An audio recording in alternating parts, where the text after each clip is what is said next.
विवेकरक्षा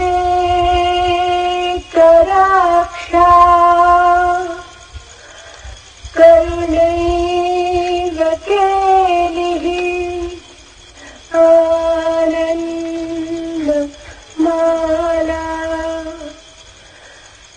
एकासन गुहायाम मुक्तासन सुखगोष्ठी अकल्पितभिक्षाशी हंसाचारः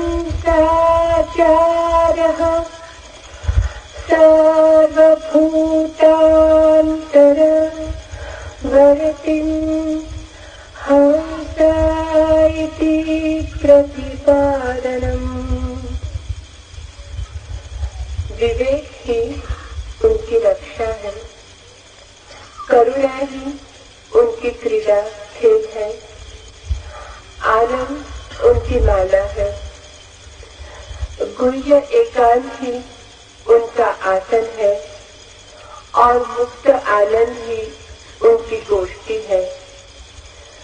अपने लिए नहीं बनाई गई भिक्षा उनका भोजन है, हंस जैसा उनका आचार होता है। सर्व प्राणियों के भीतर रहने वाले एक आत्मा ही हंस है, इसी को वे प्रतिपादित करते हैं।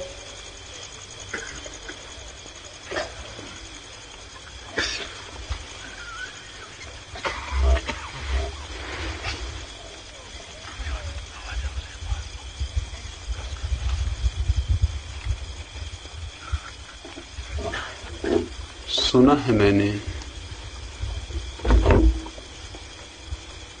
कि एक अंधे आदमी ने किसी फकीर को कहा,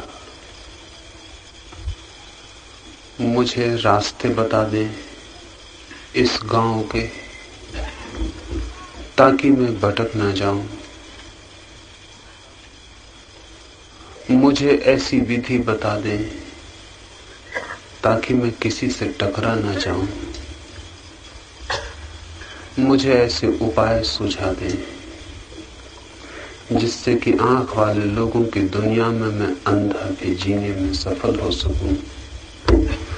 उस फकीर ने कहा, न हम कोई विधि बताएंगे, न कोई उपाय बताएंगे और न हम कोई मार्ग बताएंगे।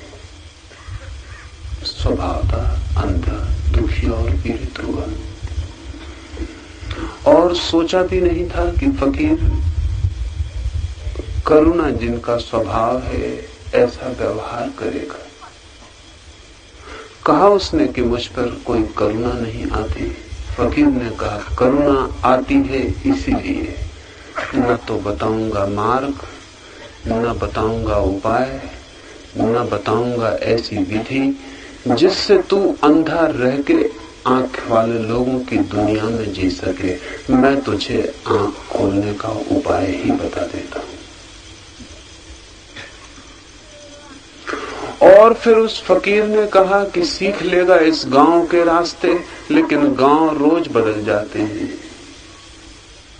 सीख लेगा इन आंख वालों के बीच रहना, लेकिन कल दूसरी आंख वालों के बीच रहना पड़ेगा। सीख लेगा विधियां, लेकिन विधियां सीमित परिस्थितियों में काम करती हैं, सदा नहीं। मैं तुझे आंख ही खोलने का उपाय बता देता। उपनिषद का ये ऋषि कहता है, विवेक रक्षा। सन्यासी के पास और कुछ भी नहीं है सिवाय उसके विवेक, वही उसकी रक्षा है। न कोई नीति है, न कोई नियम है, न कोई मर्यादा है, न कोई भय है, न नरक के दंड का कारण है, न स्वर्ग के प्रलोभन की आकांक्षा है। बस एक ही रक्षा है सन्यासी की, उसका विवेक, उसकी अवेयरनेस, उसकी आंखें। इसे समझें। विवेक रक्षा, इन दो छोटे शब्दों में बहुत कुछ छिपा है। सब साधना का सार छिपा है। एक ढंग तो है व्यवस्था से जीने का। क्या करना है ये हम पहले ही तय कर लेते हैं। कहां से जाना है, कैसे गुजरना है, ये हम पहले ही तय कर लेते हैं, क्योंकि हमारा अपनी ही चेतना पर कोई भरोसा नहीं।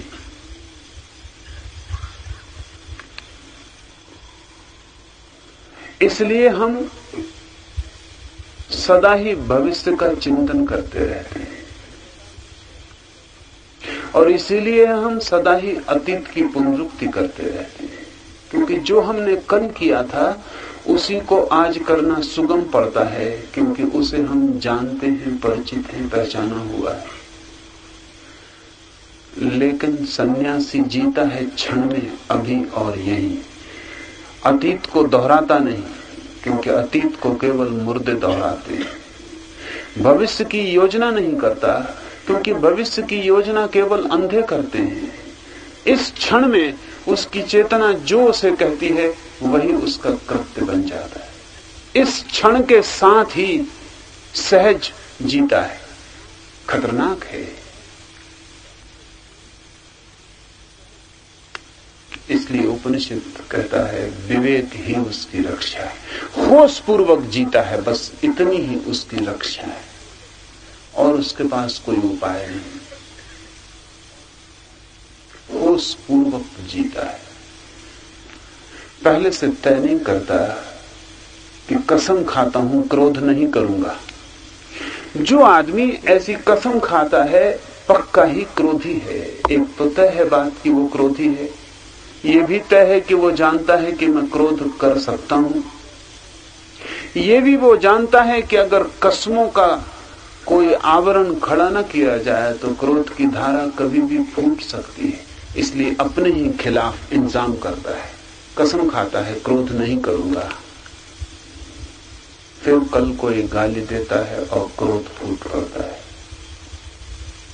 फिर और गहरी कसमें खाता है, नियम बांधता है, संयम के उपाय करता है, लेकिन क्रोध से छुटकारा नहीं होता। क्योंकि जिस मन ने नियम लिया था और मर्यादा बांधी थी और जिस मन ने कसम खाई थी उतना ही मन नहीं है, मन और बड़ा है, बहुत बड़ा है। तो जो मन तय करता है कि क्रोध नहीं करेंगे, जब गाली दी जाती है तो मन के दूसरे हिस्से क्रोध करने के लिए बाहर आ जाते हैं। वो छोटा सा हिस्सा जिसने कसम खाई थी पीछे फेंक दिया जाता है। थोड़ी देर बाद जब क्रोध जा चुका होगा, वो हिस्सा जिसने कसम खाई थी फिर दरवाजे पर आ जाएगा मन के, पछताएगा, पश्चाताप करेगा, कहेगा बहुत बुरा हुआ, कसम खाई थी, फिर कैसे किया क्रोध। लेकिन क्रोध के क्षण में इस हिस्से का कोई भी पता नहीं था। मन का बहुत छोटा सा हिस्सा हमारा जागा हुआ है, शेष सोया हुआ है। क्रोध आता है सोए हुए हिस्से से और कसम ली जाती है जागे हुए हिस्से से। जागे हुए मन की कोई खबर सोए हुए मन को नहीं होती। सांझ आप तय कर लेते हैं सुबह 4 बजे उठाना, और 4 बजे आप ही करवट लेते हैं और कहते हैं आज ना उठे तो हर्ज क्या है, कल से शुरू कर देंगे। 6 बजे उठ के आप ही पछताते हैं कि मैंने तो तय किया था 4 बजे उठने का, उठा क्यों नहीं। निश्चित ही आपके भीतर एक मन होता तो ऐसी दुविधा पैदा न होती। लगता है बहुत मन है, मल्टी साइकिक है आदमी। ऐसा भी कह सकते हैं कि एक आदमी नहीं, बहुत आदमी है एक साथ, भीड़ है, क्राउड है। उसमें एक आदमी भीतर कसम खा लेता है सुबह 4 बजे उठने की, बाकी पूरी भीड़ को पता ही नहीं चलता। सुबह उस भीड़ में से जो भी निकट होता है वो कह देता है सो जाओ, कहां की बातों में पड़े हो। ऐसी हमारी जिंदगी नष्ट होती है।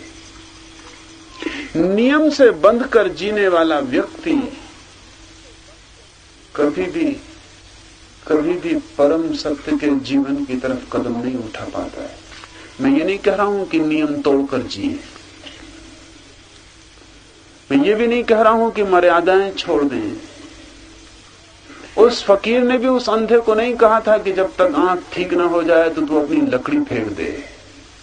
मैं भी नहीं कहता हूं, लकड़ी रखनी ही पड़ेगी जब तक आंख फूटी है। लेकिन लकड़ी को ही आंख समझ लेना ना समझिए। और ये जिद करना कि आंख खुल जाएगी तब भी हम लकड़ी को संभाल कर ही चलेंगे, पागलपन है। सन्यासी वो है जो अपने को जगाने में लगा है और इतना जगा लेता है अपने भीतर सारे सोए हुए अंगों को, अपने सारे खंडों को जगा के एक कर लेता है। उस अखंड चेतना का नाम विवेक है, इंटीग्रेटेड कॉन्शियसनेस। जब मन टुकड़े टुकड़े नहीं रह जाता, इकट्ठा हो जाता है और एक ही व्यक्ति भीतर हो जाता है। हां का मतलब हां और ना का मतलब ना होने लगता है। उस एक सुर से बंध गई चेतना का नाम विवेक है। जागी हुई चेतना का नाम विवेक है। होश से भर गई चेतना का नाम विवेक है। ऋषि कहता है विवेक ही रक्षा है और कोई रक्षा नहीं।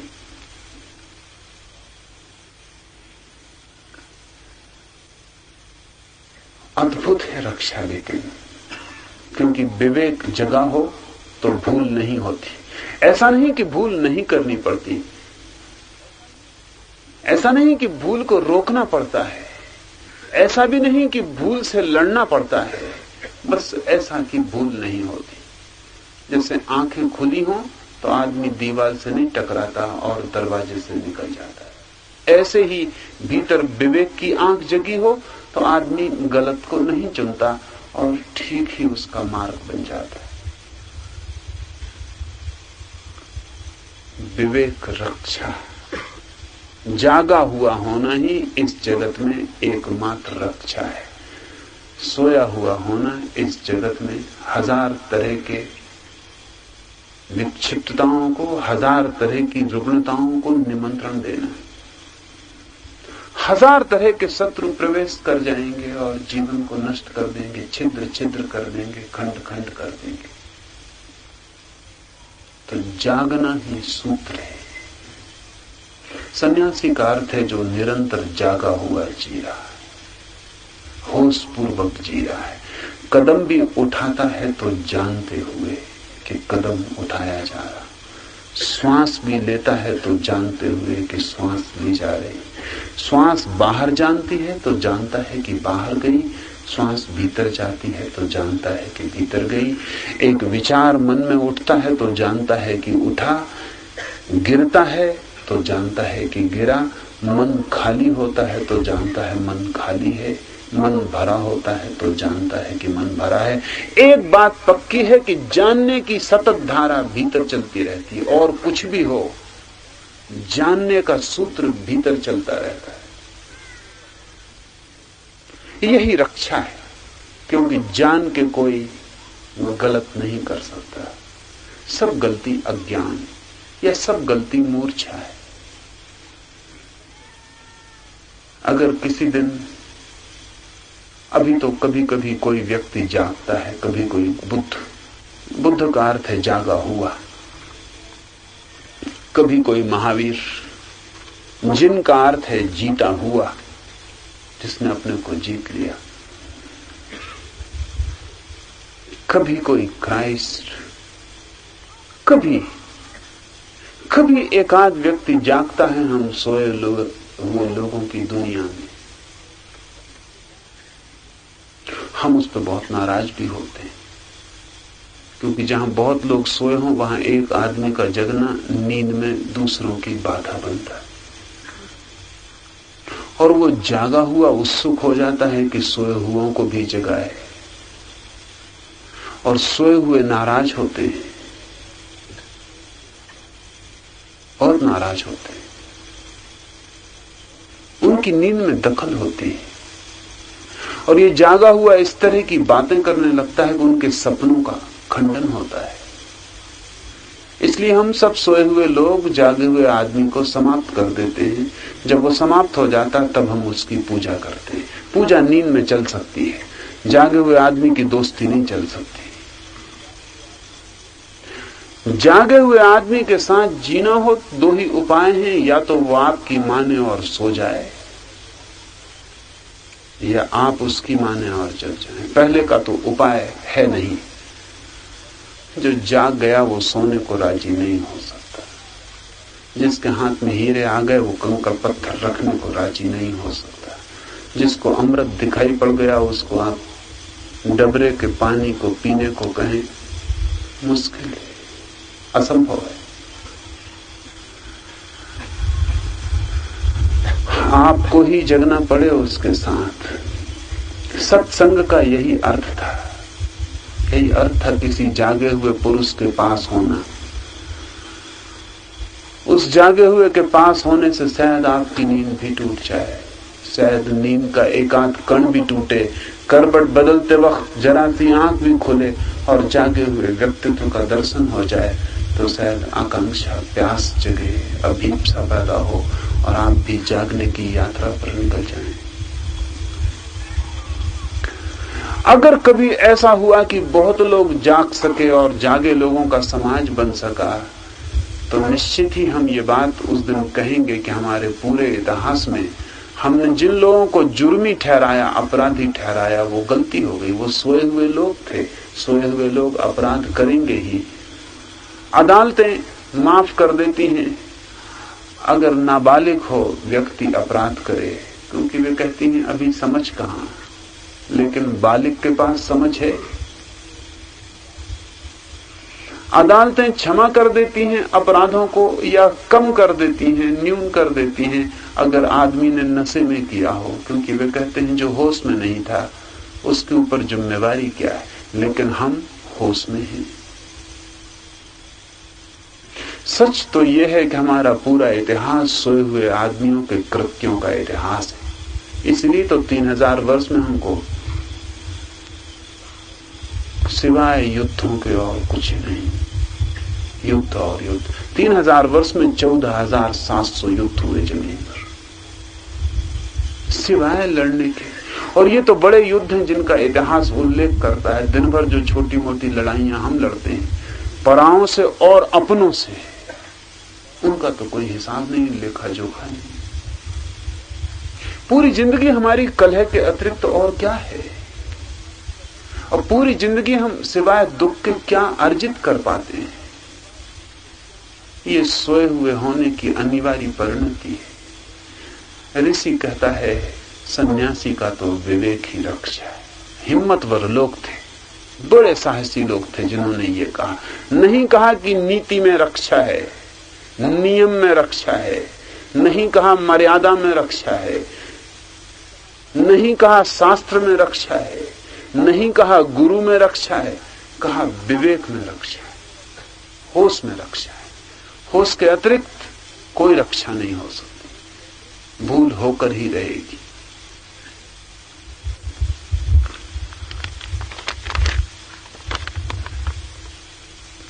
करुणा ही उनकी क्रीड़ा है,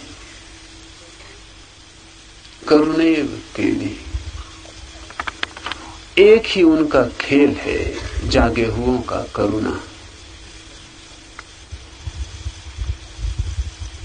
कहें कि एक ही उनका रस बाकी रह गया, कहें कि बस एक ही बात उन्हें और करने योग्य रह गई, करुणा। बुद्ध को ज्ञान हुआ, फिर वो 40 वर्ष जीवित थे। हम पूछ सकते हैं कि जब ज्ञान हो गया अब 40 वर्ष जीवित रहने का कारण क्या है? करुणा। महावीर को ज्ञान हुआ, उसके बाद वे भी इतने ही समय जीवित थे। जब ज्ञान ही हो गया और परम अनुभूति हो गई, तो अब इस शरीर को ढोने की और क्या जरूरत है? करुणा। जो भी जान लेता है, जानने के साथ ही उसके भीतर वासना तिरोहित हो जाती है और करुणा का जन्म होता है। वासना में जो शक्ति काम आती है वही ट्रांसफॉर्म, वही रूपांतरित होकर करुणा बन जाती है। हम वासना में जीते हैं, वासना ही हमारा जीवन है। वासना का अर्थ है हम कुछ पाने को जीते हैं। जब वासना रूपांतरित होती है, करुणा बनती है, तो उल्टी हो जाती है। करुणा का अर्थ है हम कुछ देने को जीते हैं, लेकिन उल्टी है। हमारी ये दुनिया बड़े कंट्राडिक्शंस से, बड़े विरोधाभासों से भरी। वासना से जो भरे हैं उन्हें हम सम्राट कहते हैं, और करुणा से जो भरे हैं उन्हें हम भिक्षु कहते हैं। जो दे रहे हैं सिर्फ वो भिखारी हैं, और जो ले रहे हैं सिर्फ वो सम्राट हैं।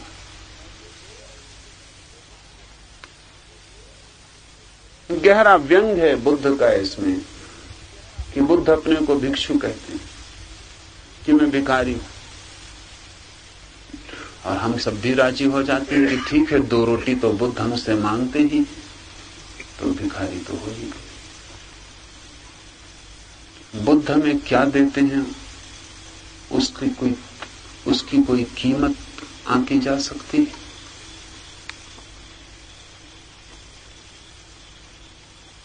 लेकिन हमें यह भी पता ना चले कि वे हमें दे रहे हैं, इसकी भी वे चेष्टा करते हैं। इसलिए 2 रोटी हमसे लेकर भिखारी बन जाते हैं। कहीं हमें ऐसा ना लगे कि वे हमें देकर हम पर कोई एहसान कर रहे हैं। करुणा इतना भी नहीं चाहती। और हम ऐसे ना समझें कि अगर हमें ये पता चल जाए कि बुद्ध हमें कुछ दे रहे हैं तो हमारे अहंकार को चोट लगे, शायद हम लेने का दरवाजा ही बंद कर दें। इसलिए बुद्ध हमसे 2 रोटी ले लेते हैं। हमारे अहंकार को बड़ा रस आता है, लेकिन हमें पता नहीं कि हम एक बहुत हारती हुई बाजी लड़ रहे हैं। बुद्ध 2 रोटी लेते हैं और जो देते हैं उसका हमें पता भी नहीं चलता। 2 रोटी में बुद्ध को कुछ भी नहीं मिलेगा, लेकिन वे जो हमें दे रहे हैं वो हमारे अहंकार को पूरी तरह भस्मीभूत कर देगा। वो राख कर देगा हमारे भीतर, वो जो अस्मिता है उसे मिटा देगा। करुणा का अर्थ है देने के लिए जीना, वासना का अर्थ है लेने के लिए जीना। वासना भिखारी, करुणा सम्राट है। लेकिन दे कौन सकता है? दे वही सकता है जिसके पास हो, और वही दिया जा सकता है जो हमारे पास हो। वो तो नहीं दिया जा सकता जो हमारे पास ना हो, वही दिया जा सकता है जो हमारे पास हो।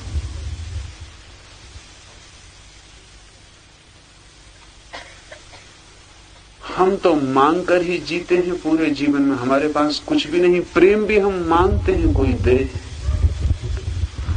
धन भी हम मांगते हैं कोई दे, यश भी हम मांगते हैं कि कोई दे। बड़े से बड़ा राजनेता भी भिखारी ही होता है, क्योंकि आप सबसे मांग के जीता है। आप देते हो यश तो मिलता है उसे, आप खींच लेते हो तो खो जाते। 2 दिन अखबार में उसका नाम नहीं छपता तो बात खत्म हो गई। लोग भूल जाते हैं कहां गया, कौन था भी या नहीं था। 1917 में लेनिन जब सत्ता में आया रूस में, तो उसके पहले जो प्रधानमंत्री था रूस का, करेंस्की, वो 1960 तक जिंदा था। जब मरा तभी लोगों को पता चला कि वो अब तक जिंदा था, क्योंकि वो एक किराने की दुकान कर रहा था अमेरिका में। लोग भूल ही चुके थे, बात ही खत्म हो चुकी थी। वो तो मरा तब पता चला कि ये आदमी जिंदा था। कभी वो रूस में सर्वाधिक शक्तिशाली आदमी था। लेनिन के पहले वो सर्वाधिक शक्तिशाली आदमी था, फिर वो ना कुछ होगा।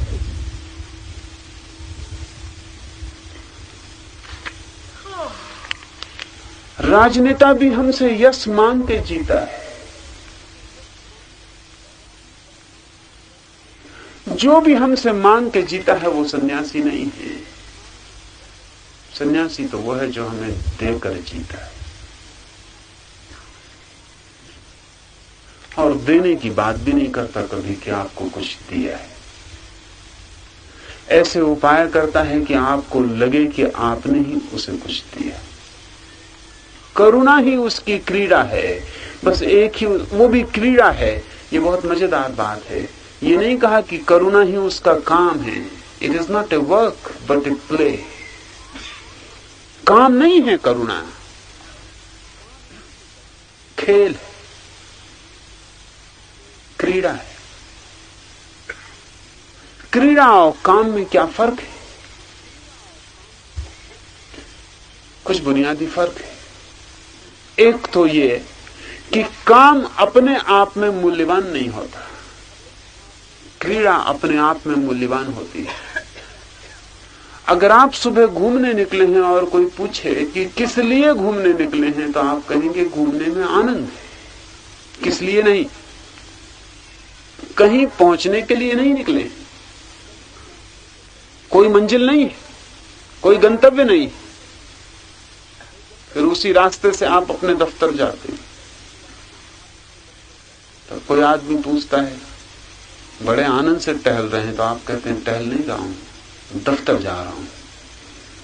और कभी आपने ख्याल किया कि रास्ता वही होता है, आप वही होते हैं। सुबह जब टहलने निकलते हैं तब पैरों का आनंद और जब उसी रास्ते से दफ्तर की तरफ जाते हैं तब छाती पे पत्थर और। रास्ता वही, पैर वही, चलना वही, आप वही, सब वही। सिर्फ एक बात बदल गई कि अब चलना काम है और तब चलना खेल था।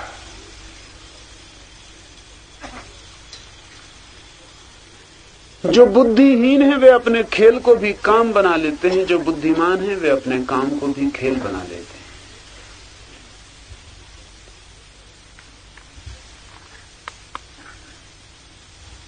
ऋषि कहता है क्रीड़ा है करुणा उनकी, वो भी काम नहीं है, वो भी कोई बोझ नहीं है, वो भी कुछ ऐसा नहीं कि बुद्ध ने तय ही कर रखा है कि इतने लोगों को निर्वाण करवा के रहेंगे, अगर ना हुआ तो बड़े दुखी होंगे, बड़े पीड़ित होंगे, बड़े पछताएंगे। बुद्ध ने कुछ तय कर नहीं रखा है कि आपका अज्ञान तोड़कर ही रहेंगे, नहीं टूटा तो छाती पीट कर रोएंगे।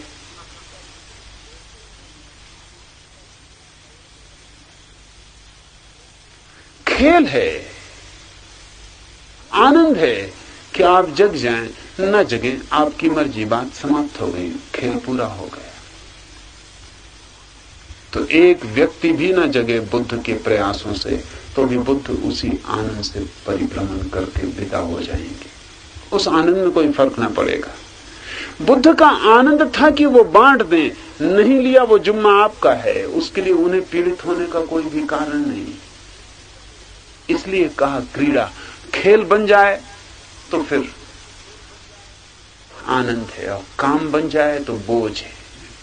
तो फिर बुद्ध मरते वक्त हिसाब रखें।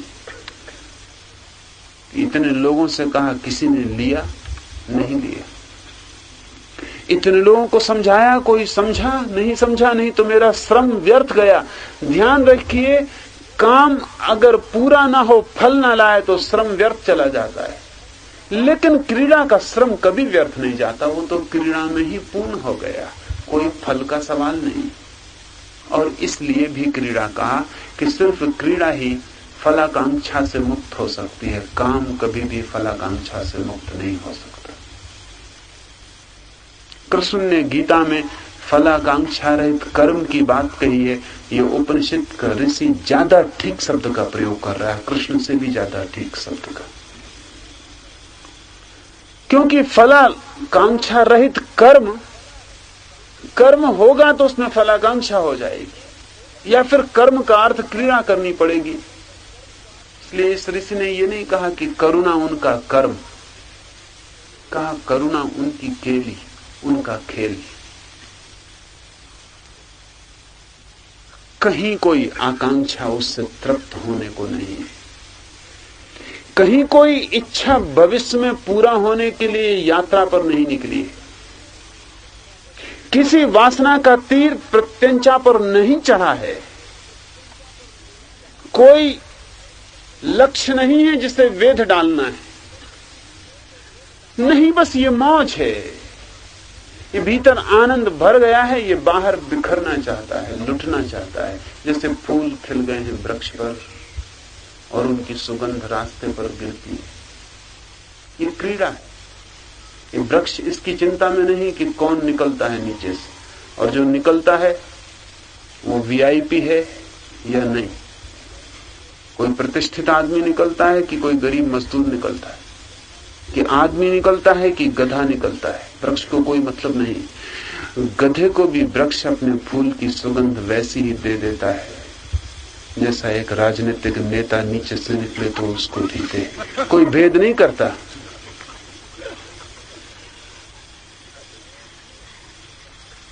और कोई नहीं निकलता, निर्जन हो जाता है रास्ता, तो भी फूल की सुगंध गिरती रहती है, क्योंकि ये फूल का अंतर आनंद है। ये किसी के प्रति प्रेरित नहीं है। It is not addressed. ये जो सुगंध है, इस पे किसी का पता नहीं लिखा है कि इसके पास पहुंचे। अनएड्रेस्ड, ये किसी के प्रति नहीं है। ये तो फूल का अंतर आविर्भाव है।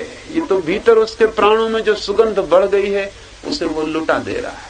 हवाएं ले जाएंगी, खाली खेतों में पड़ जाएगी, निर्जन रास्तों पर लुट जाएगी। आनंद इसे लुटा देने में।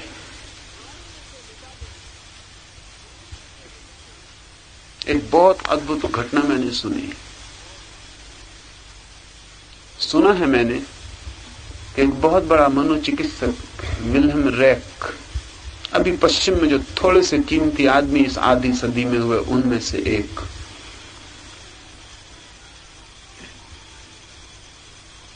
और जो होता है कीमती आदमियों के साथ, विल्हेम रेक को 2 साल तो आखिर में जेल खाने में रहना पड़ा। और जो आदमी कम से कम पागल था, अमेरिका के समाज और कानून ने उसे पागल करार देके अंततः पागल खाने में डाल दिया। हमारे ढंग नहीं बदलते, हजारों साल बीत जाएं हम वही करते हैं, उसमें कोई फर्क नहीं होता। विल्हेम रेक एक मरीज का इलाज कर रहा था, एक बीमार, मानसिक बीमार का, उसका मनोविश्लेषण कर रहा था। 3 बजे का उसे वक्त दिया था, 3 बजे नहीं आया मरीज, 3:15 बज गए, घड़ी देखी, ठीक 3:15 बजे मरीज भागा हुआ अंदर आया। उसने कहा, क्षमा करना, मुझे थोड़ी देर हो गई। विल्हेम रेक ने कहा, you came just in time, otherwise I was to begin my work. इसका इलाज कर रहा है, इसकी मनोचिकित्सा कर रहा है। विल्हेम रेक ने कहा कि तुम ठीक वक्त पे आ गए, समय के भीतर आ गए, नहीं तो मैं अपना काम शुरू करने वाला था। उस मरीज ने कहा, लेकिन जब मैं आता ही नहीं तो आप काम कैसे शुरू करते? मेरा ही तो मनोविश्लेषण होना है।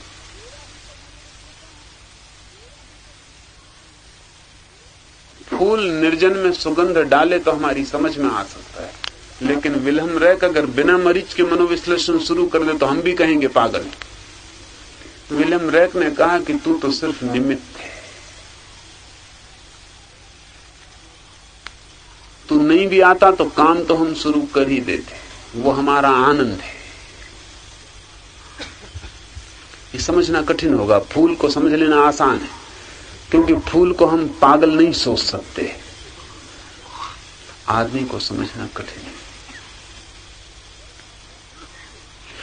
ऐसा हो सकता है, ऐसा हुआ है कि फूल की तरह निर्जन में भी जागे हुए पुरुषों की वाणी गूंजी है।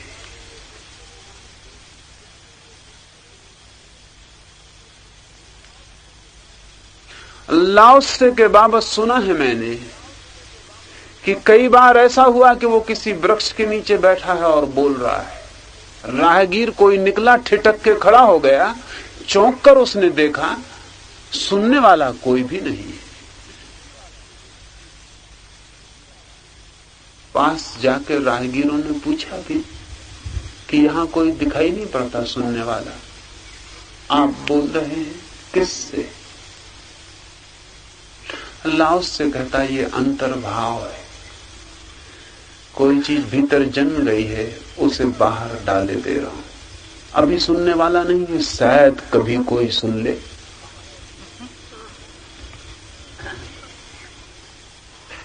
आज मौजूद नहीं है सुनने वाला, लेकिन आज बोलने की बात पैदा हो गई। कहीं ऐसा ना हो कि कल सुनने वाला हो और कहने वाला ना रहे, तो मैं बात छोड़े जा रहा हूं। हवाएं इसे संभाले रखेंगी, आकाश इसका स्मरण रखेगा, और कभी कोई जब सुनने को तैयार होगा तो सुन लेगा। ये कठिन होगा समझना हमें, लेकिन यही है। अब ऐसे लोग काम से नहीं जीते, ऐसे लोग क्रीड़ा से जीते। इन्हें जीवन एक बोझ नहीं, एक नृत्य है। ऋषि कहता है, आनंद ही उनकी माला,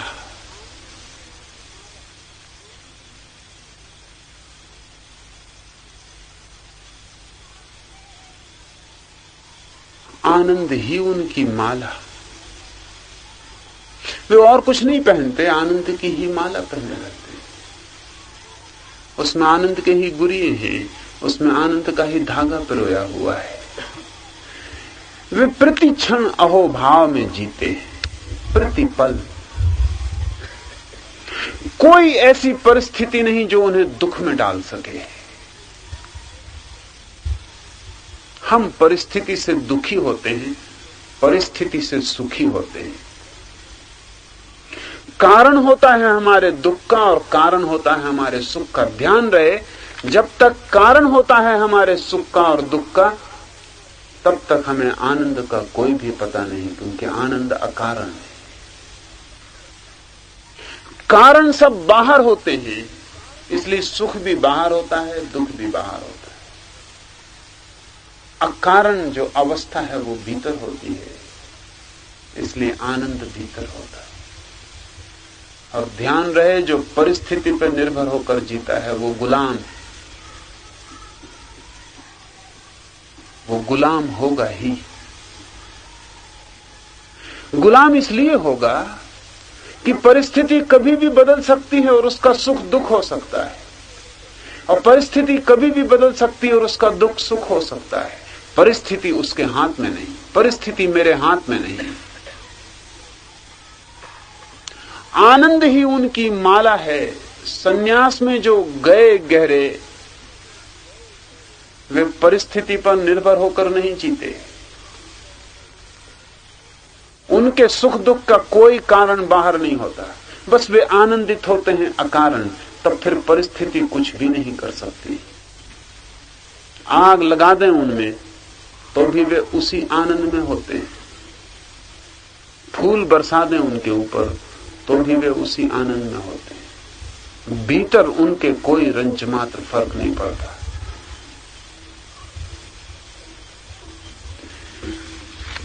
और जब भीतर रंच मात्र फर्क नहीं पड़ता परिस्थिति से, तभी हम बाहर से पदार्थ से मुक्त हुए ऐसा समझें, उसके पहले नहीं। इसका यह मतलब नहीं कि बुद्ध की छाती में छुरा आप मारेंगे तो बुद्ध के प्राण ना निकल जाएंगे। बिल्कुल निकल जाएंगे, शायद आपसे ज्यादा जल्दी निकल जाएंगे। यह भी मतलब नहीं कि बुद्ध के पैर में कांटा गड़ेगा तो खून ना बहेगा। जरूर बहेगा, शायद आपसे ज्यादा ही बहेगा, क्योंकि बुद्ध कांटे पर भी कठोर नहीं हो सकते। और छुरा भी छाती में जाएगा तो बुद्ध उसके साथ भी कोऑपरेट करेंगे, सहयोग करेंगे और भीतर चला जाएगा। बुद्ध को जहर देंगे तो बुद्ध भी मर जाएंगे, लेकिन फिर भी भीतर कोई अंतर नहीं पड़ेगा। बुद्ध जहर से ही मरे।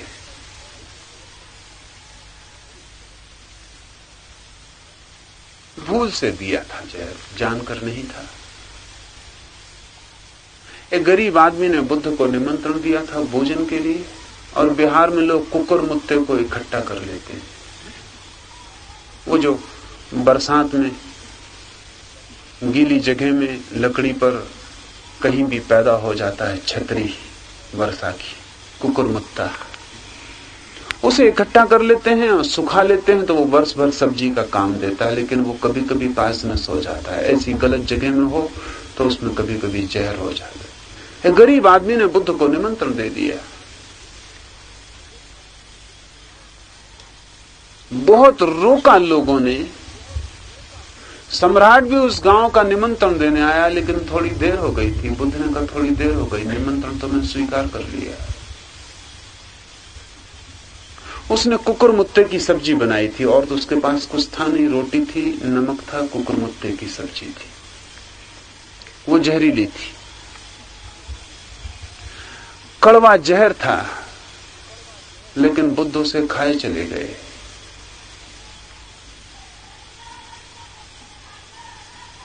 और उसकी सब्जी का गुणगान करते रहे और उससे कहते रहे कि तूने कितने प्रेम से बनाई है और कितने आनंद से बनाई। मैंने भोजन तो बहुत जगह किए, आहार बहुत सम्राटों के यहाँ किए, लेकिन तेरा जैसा प्रेम कहीं भी नहीं था। लेकिन घर आते ही, जहां ठहरे थे निवास पर लौटते ही पता चला कि जहर फैलना शुरू हो गया। चिकित्सक बुलाए गए लेकिन देर हो गई थी। बुद्ध की मृत्यु उसी जहर से हुई। मरने के पहले बुद्ध ने आनंद को पास बुला के उसके कान में कहा कि आनंद, गांव में जाके डुंडी पीट देना कि जिस व्यक्ति के घर मैंने अंतिम भोजन किया है वो महाभाग्यवान। क्योंकि एक तो भाग्यवान वो मां थी मेरी जिसके साथ मैंने अपना पहला भोजन लिया था, और उसी मां की कीमत का ये आदमी है जिसके साथ मैंने अंतिम भोजन लिया। तो बुद्ध पुरुष जिसके यहाँ अंतिम भोजन लेते हैं वो महाभाग्यवान है, गांव में डुंडी पीट देना। आनंद ने कहा, आप ये क्या कहते हैं, हमारे प्राण खोल रहे हैं उस आदमी के खिलाफ से। बुद्ध ने कहा, इसीलिए कहता हूं डुंडी पीट देना, नहीं तो मेरे मरने के बाद वो गरीब मुसीबत में न पड़ जाए। लोग कहीं उस पर न टूट पड़े कि तेरे भोजन से मृत्यु हो गई। मृत्यु तो हो जाएगी जहर से, लेकिन भीतर भीतर वही करुणा, वही आनंद कि वो आदमी मुसीबत में न पड़ जाए। मरते हुए बुद्ध को फिक्र यही है, कहीं उसके नाम के साथ निंदा का स्वर न जुड़ जाए, कहीं इतिहास ऐसा न लिख दे कि उस गरीब आदमी पर ही पाप चला जाए कि उसी ने हत्या करवा दी। भीतर अंतर नहीं पड़ता। आनंद ही उनकी माला है, आनंद ही उनका अस्तित्व है। गुह एकांत ही उनका आसन, एकासन गुहायाम।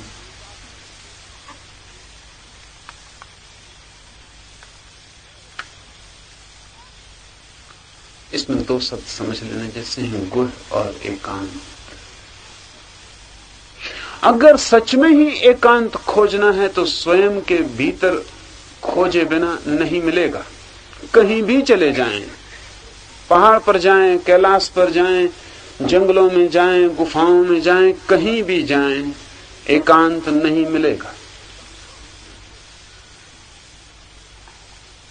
जो बाहर एकांत को खोजता है वो एकांत को पा ही नहीं सकेगा। जाएं कहीं भी, दूसरा सदा मौजूद होगा। आदमी न होंगे, पशु पक्षी होंगे, पशु पक्षी न होंगे, पौधे वृक्ष पत्थर की चट्टानें होंगी, लेकिन दूसरा मौजूद होगा। दूसरे से बचने का बाहर कोई उपाय नहीं।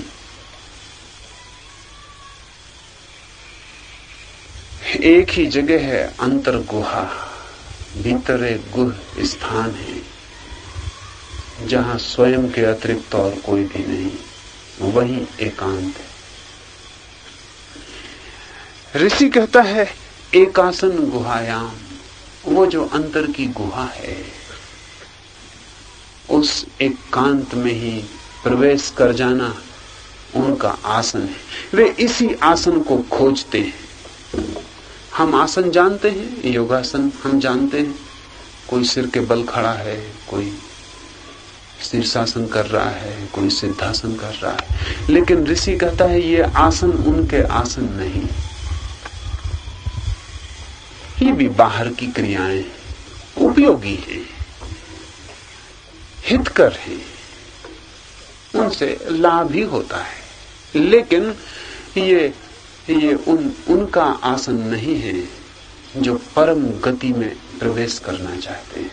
उनका आसन तो एक ही है, स्वयं की ही गुहा में अकेले बच रहना, वही एक आसन,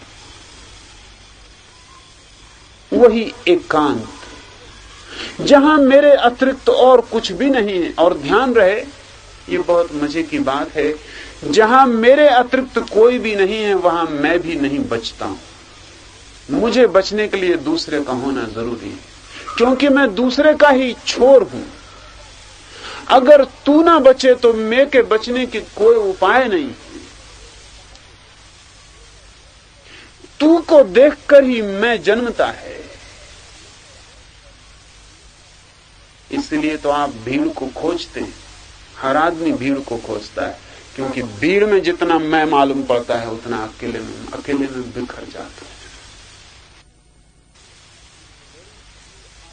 बड़ी भीड़ आपके ऊपर नजर रखे तो आपका मैं बहुत संगठित हो जाता है, बहुत क्रिस्टलाइज्ड, मजबूत हो जाता है। नेतृत्व का रस यही है कि लाखों लोगों की आंखें मुझ पर हैं तो मेरा मैं मजबूत हो जाता है। कोई देखने वाला नहीं, कोई तू नहीं, तो मैं के बचने का कोई उपाय नहीं। मैं एक रिएक्शन है, एक प्रतिक्रिया है तू के सामने, प्रतिध्वनि है। तो जहां मेरे भीतर मैं पहुंचूं, अकेले में, नितांत एकांत में, कोई भी ना बचे, दूसरा रहे ही ना, दुई हो ही ना, द्वैत का पता ही ना चले, दूसरा मिट ही जाए, भूल ही जाए, तो ध्यान रखना वहां मैं भी ना बचूंगा। दूसरे के गिरते ही मैं भी गिर जाता है। तब सिर्फ गुह एकांत रह जाता है। वहां न तू होता है न मैं होता, वहां न कोई अपना होता न पराया होता, स्वयं भी होना नहीं होता, अहंकार भी वहां नहीं है। ऐसे गुह एकांत को ऋषि कहता है आसन। यही है आसन लगाने जैसा, यही है जिसमें बैठें और जिसमें डूबें और जिसमें जिएं और जिसके साथ एक हो जाएं। मुक्तासन सुख गोष्ठी,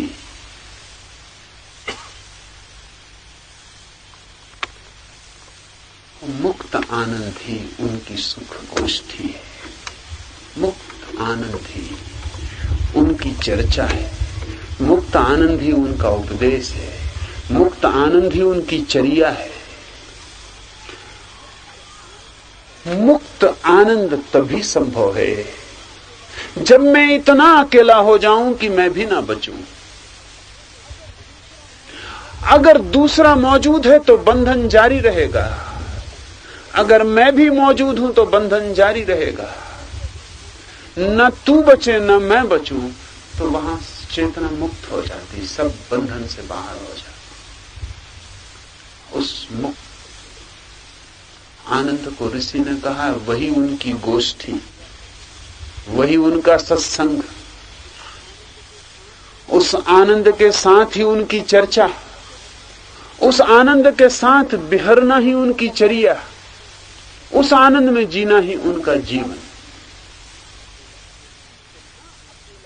इतना अकेला हो जाना कि जहां मैं भी ना बचूं, अपना भी साथ होता है। कभी आपने ख्याल किया कि जब कोई और बात करने को नहीं मिलता तो आप अपने से ही बात करते हैं? कभी आपने ख्याल किया कि लोग ताश के पत्तों का खेल तक खेलते हैं जिसमें दोनों तरफ से चालें वे ही चलते हैं?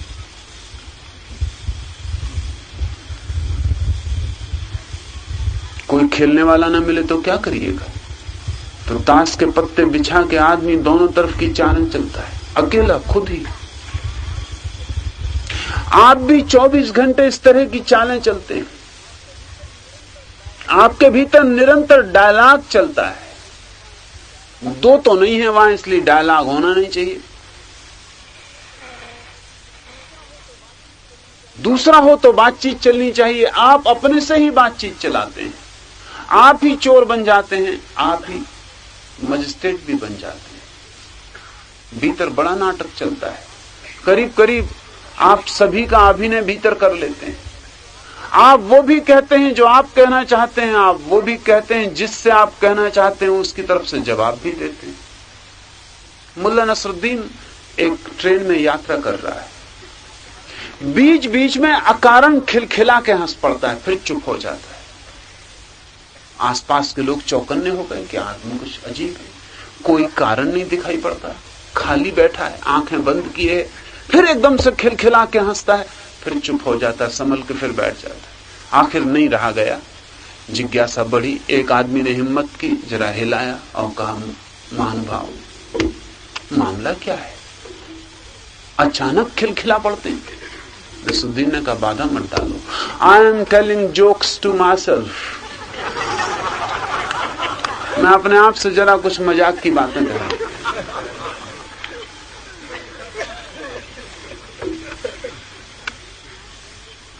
फिर उसने आंख बंद कर ली, फिर वो बीच बीच में खिलखिला के हंसता रहा।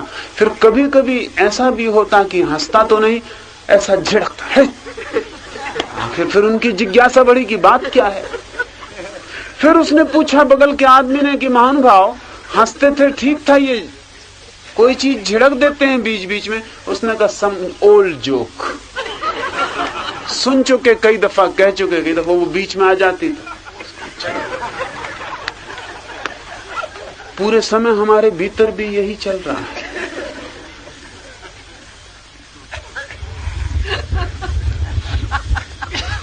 अकेले नहीं हैं हम, अकेले होके भी अपने को बांट लेते हैं, बड़ा मजा है।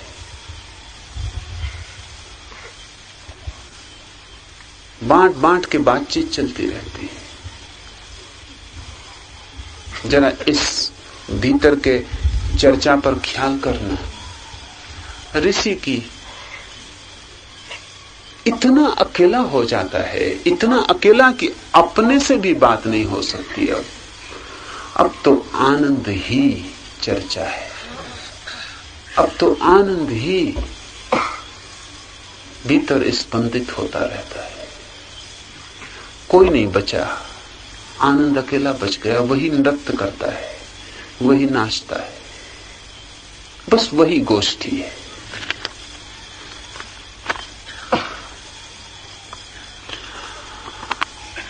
अकल्पित भिक्षासी, ये बहुत जरूरी बात है समझने जैसी। अकल्पित भिक्षासी, सन्यासी जो है वो परमात्मा पे छोड़ के जीता है अपने को, योजना करके नहीं जीता। अनप्लान्ड, आयोजित उसका जीवन है। सुबह उठता है, भूख लगती है तो भिक्षा मांगने निकल जाता है। ये भी पता नहीं कि भिक्षा मिलेगी, ये भी पता नहीं भिक्षा में क्या मिलेगा, ये भी पता नहीं कौन देगा। अकल्पित, उसकी कोई कल्पना भी नहीं करता। अगर कल्पना भी करे तो वो फिर सन्यासी की भिक्षा न ले। अगर वो सुबह से ये भी सोच ले कि आज फला चीज खाने में मिल जाए तो वो भिक्षा न रही फिर सन्यासी की, वो भिखारी की भिक्षा हो गई। अकल्पित, भूख लगती है, निकल पड़ता है, किसी के द्वार पर खड़ा हो जाता है। कोई दे देता है ठीक, अन्यथा आगे बढ़ जाता है। जो दे देता है ठीक, जो मिल जाता है दे देता है, स्वीकार कर देता है। न कोई कल्पना है, न कोई योजना है, नहीं पहले से खबर भी नहीं देता कि कल आपके घर भोजन करने आऊंगा, क्योंकि अगर ऐसी खबर दे तो वो आयोजित हो जाएगी। अनायोजित जीता है। मानना यह है कि यदि अस्तित्व को जिलाना है तो जिलाएगा। हम अपनी तरफ से कौन है? मोहम्मद सांझ को जो भी उन्हें मिलता था बंटवा देते थे। दिन भर लोग चढ़ा जाते, भेंट दे जाते, वो सांझ सब बांट देते, फिर भिखारी हो जाते। रात भिखारी ही सोते, सुबह फिर कोई दे जाता। मोहम्मद बीमार थे तो पत्नी ने सोचा मोहम्मद की कि रात दवा की जरूरत पड़ सकती है, वैद्य बुलाना पड़ सकता, तो 5 दिनार 5 रुपए छिपा के रख लिए। आधी रात मोहम्मद करवट बदलने लगे और मोहम्मद ने कहा, सुन, अपनी पत्नी को कहा, मुझे ऐसा लगता है कि इस मरते क्षण में मैं भिखारी नहीं हूं, पत्नी तो बहुत घबरा गई। उसने कहा, आपको कैसे पता चला? मोहम्मद ने कहा, जिंदगी भर का भिखारी, रात बिना कुछ के सोया हूं सदा, आदत बिगड़ गई, लगता है घर में कुछ आज बचा हुआ है, तू निकाल ला, उसे बांट दे, अन्यथा मैं परमात्मा के सामने क्या जवाब दूंगा कि आखिरी दिन भरोसा खो दिया। और जिसने जिंदगी भर बचाया वो रात को वैद्य नहीं भेज सकता था, और जिसने जिंदगी भर भोजन दिया वो रात को दवा नहीं दे सकता था। आखिरी वक्त मुझे परेशानी में मत डाल। अब मरने के वक्त जब मैं उसके सामने जाऊंगा तो क्या मुंह लेके जाऊंगा? वो मुझसे पूछेगा, मुझे छोड़ के 5 रुपए पे भरोसा किया? तो मैं तुझे कमजोर और 5 रुपए ज्यादा ताकतवर मालूम पड़े? जब जरूरत ना थी तब मैं तुझे सहयोगी था लगता था, और जब जरूरत पड़ी तो रुपया सहयोगी हुआ। वो निकाल ले। पत्नी घबरा के रुपए बाहर निकाल आई। मोहम्मद ने कहा, जा बाहर देख। बड़ा हैरान हुई, पत्नी के सामने एक भिखारी खड़ा था। उस भिखारी ने कहा कि मैं तो सोचता था बहुत जरूरत पड़ गई, साथी मेरा बीमार पड़ा है और दवा की जरूरत है, तो मैं सोचता था आधी रात कौन देगा। अपने आप दरवाजा खुल गया और ये 5 रुपए तू दे रही। मोहम्मद ने अपनी पत्नी को कहा, देख, उसके रास्ते अनूठे, जिसको जरूरत थी उसको मिल गई, और जिसने बचाया उसके हाथ से जा रही।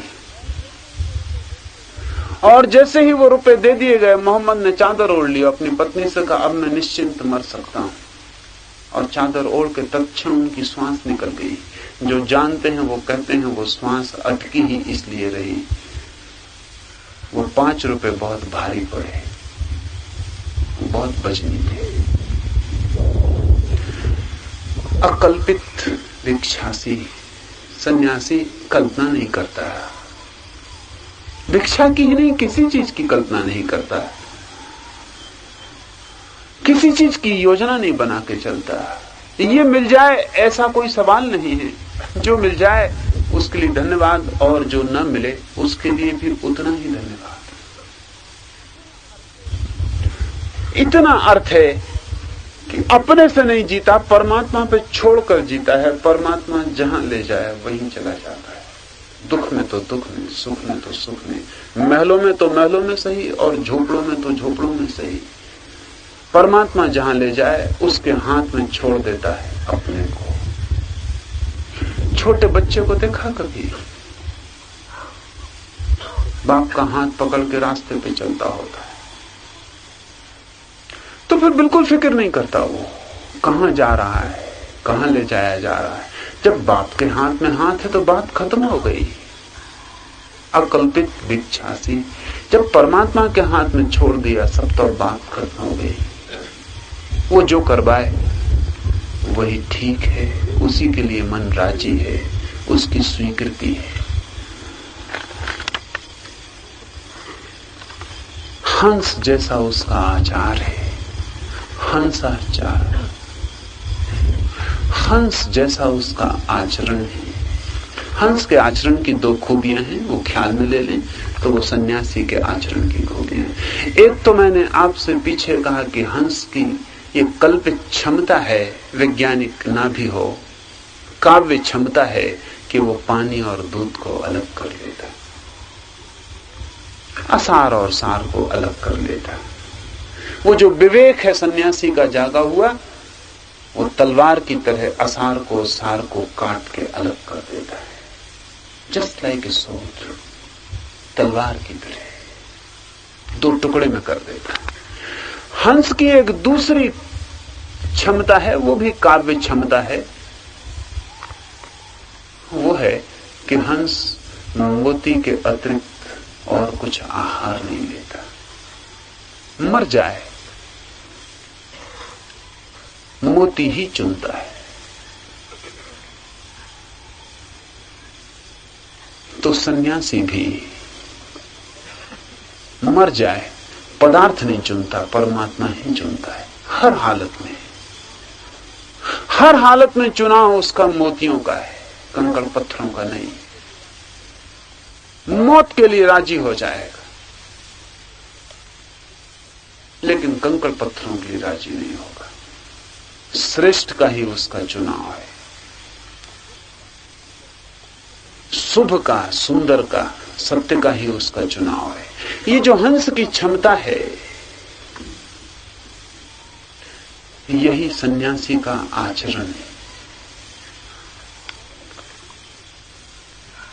और अंतिम, सर्व प्राणियों के भीतर रहने वाला एक आत्मा ही हंस है, इसको ही वे प्रतिपादित करते हैं।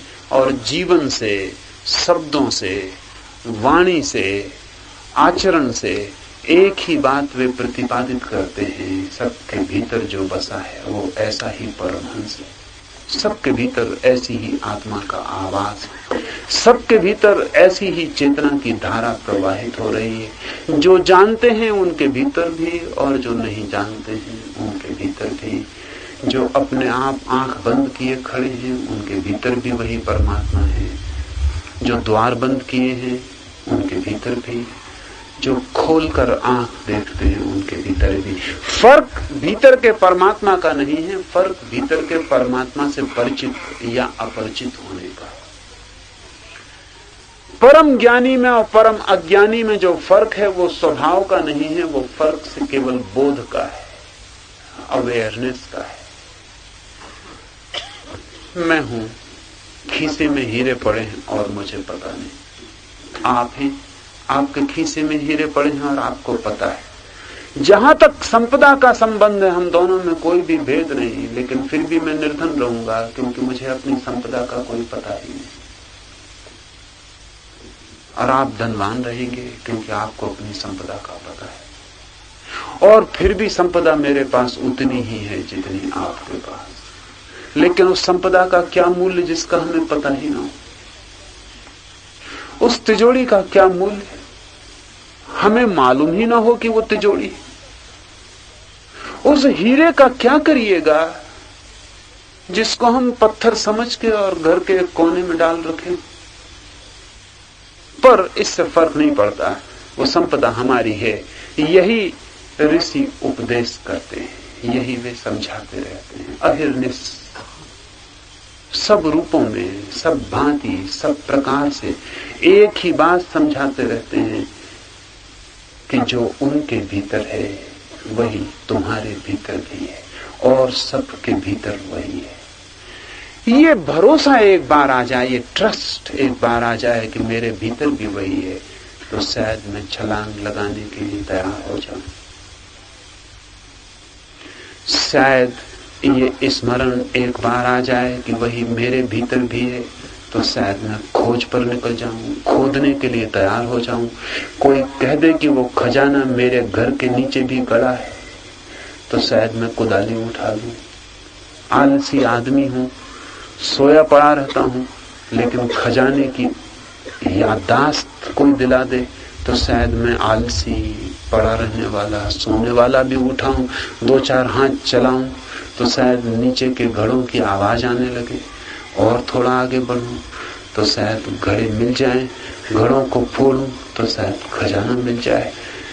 तो ऋषि निरंतर कहते रहते हैं, उनकी श्वास श्वास एक ही बात बन जाती है कि वो याद दिलाते रहे लोगों को कि वो परमहंस सबके भीतर छिपा हुआ है। आज इतना ही। अब हम उस खजाने की खोज पर निकलेंगे, उस परमहंस को थोड़ा खोजें। सच में छिपा है, नहीं छिपा है, 2-3 बातें ख्याल ले लें, फिर उठें। एक कल सुबह लिख के दे दें, 2-3 बातें समझ लें। कल का रात का प्रयोग तो ठीक हुआ, लेकिन 2-3 छोटी छोटी भूलें थी, वो आज ना हो तो ख्याल हो।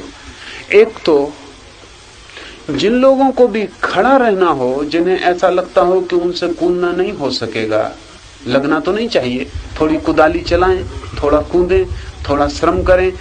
फिर भी जिन्हें लगता हो कि वो खड़े ही रहेंगे, तो मेरे सामने खड़े ना हो, क्योंकि उनकी वजह से आसपास जो लोग हैं उनकी गति भी क्षीण होती है, फिर वो पीछे चले जाएं। जिनको ऐसा लगता हो कि कुछ भी करके हमसे नाचना न हो सकेगा, वो पीछे खड़े हों। मेरे सामने और चारों तरफ, मेरे पीछे और मेरे दोनों तरफ तो वे लोग हों जो पूरी शक्ति से कूदने वाले हैं। उनका कूदना संक्रामक हो जाना चाहिए, लहरें बन जानी चाहिए। तो जो पीछे खड़े हैं उनको भी शायद थोड़ी हिम्मत आ जाए, वो भी शायद इन्फेक्शन में आ जाएं और उनसे भी शायद दौड़ शुरू हो जाए। लेकिन मेरे सामने कोई व्यक्ति ऐसा न खड़ा रहे, क्योंकि उसके कारण अवरोध पैदा होता है। अगर एक व्यक्ति खड़ा है तो 4-5 व्यक्तियों के आसपास के घेरे को वो खराब करता है। जिनको खड़े होना है वो पीछे चले जाएं। जब खड़ा ही होना है तो पीछे ही खड़ा होना बेहतर है। यहां तो खड़े हों जब पागल होने की पूरी इच्छा हो। दूसरी बात, 30 मिनट तक तो मेरी तरफ अपलक आंख रखनी है, पलक झपानी ही नहीं। साथ में कूदना है, चिल्लाना है, आनंदित होना है और हू की आवाज करनी है पूरे 30 मिनट। पहले 2 मिनट तो गहरी श्वास ले लें ताकि शक्ति जग जाए,